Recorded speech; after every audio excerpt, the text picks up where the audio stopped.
नमस्कार, lead India के इस वीडियो में आपका बहुत बहुत स्वागत है। दोस्तों, आज मैं एक दर्शक का सवाल लूंगा जिन्होंने पूछा है कि पुलिस अगर बदतमीजी करे तो क्या रास्ते हैं। तो मैं आपको बताऊंगा आपके दो शब्द कैसे किसी बदतमीज पुलिस या किसी ऐसे पुलिस वालों को आपसे दूर रखेगा जो कानून को अपने हाथ में लेकर के मनमानी करते हैं और गैर कानूनी काम करते हैं।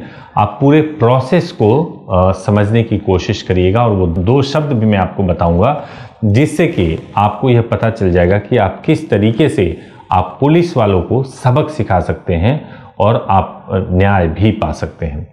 देखिए, सबसे पहली बात तो यह है कि देश में अगर कानून व्यवस्था को कायम करने की जिम्मेदारी अगर किसी के पास है तो पुलिस के पास में है।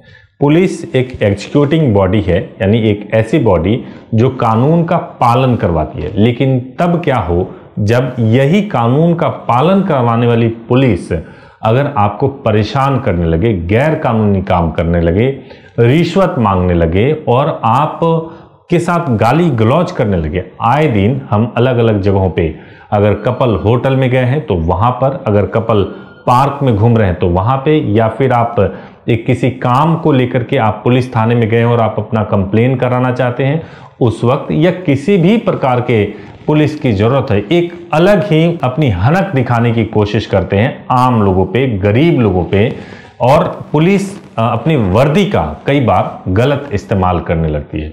तो बचने का क्या रास्ता है? देखिए, आज का जो जमाना है वो स्मार्टफोन का जमाना है, टेक्नोलॉजी का जमाना है। पहले पुलिस वाले अगर आपको गाली दे दें तो आपके पास कोई रास्ता नहीं होता था कि आप उसको कैसे रिकॉर्ड करें, किस तरीके से आप रखें। तो एक बहुत बेसिक चीज मैं आपको बता रहा हूं, फिर आपको आगे और डिटेल में वो दो शब्द और बाकी कानून के बारे में भी बताऊंगा। देखिए, आज के समय में सबसे ज्यादा जरूरी क्या है कि आपके पास एविडेंस होना चाहिए। अगर मान लीजिए कोई पुलिस वाला आपके पास आया, किसी तरीके से आपके साथ में कांटेक्ट हुआ और अगर उसने आपको गाली दिया, बेवजह परेशान किया, गैर कानूनी काम किया, तो सबसे पहले बेधड़क होकर के कोशिश यह करें कि उसका वीडियो बनाएं, उसका ऑडियो रिकॉर्ड करें।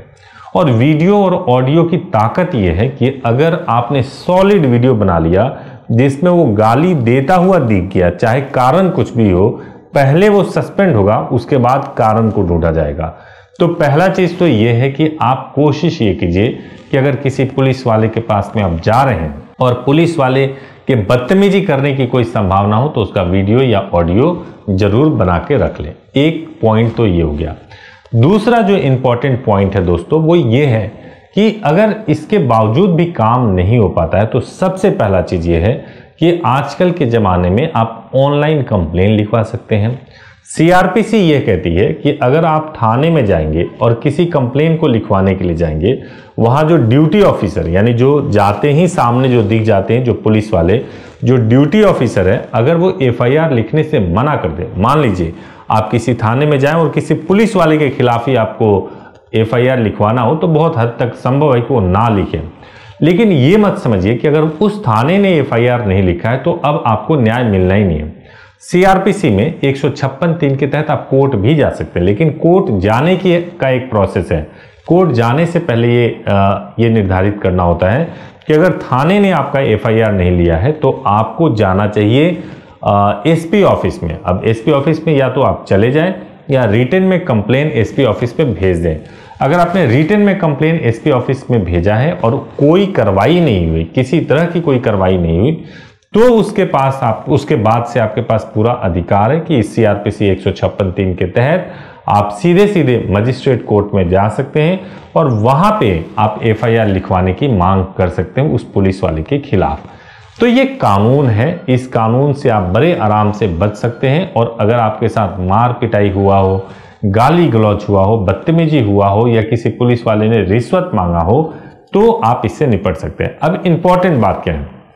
इंपॉर्टेंट ये है कि कई बार आम लोगों की धारणा होती है कि एक पुलिस वाला दूसरे पुलिस वाले के बारे में गलत नहीं सुनेगा या सभी पुलिस वाले एक जैसे होते हैं।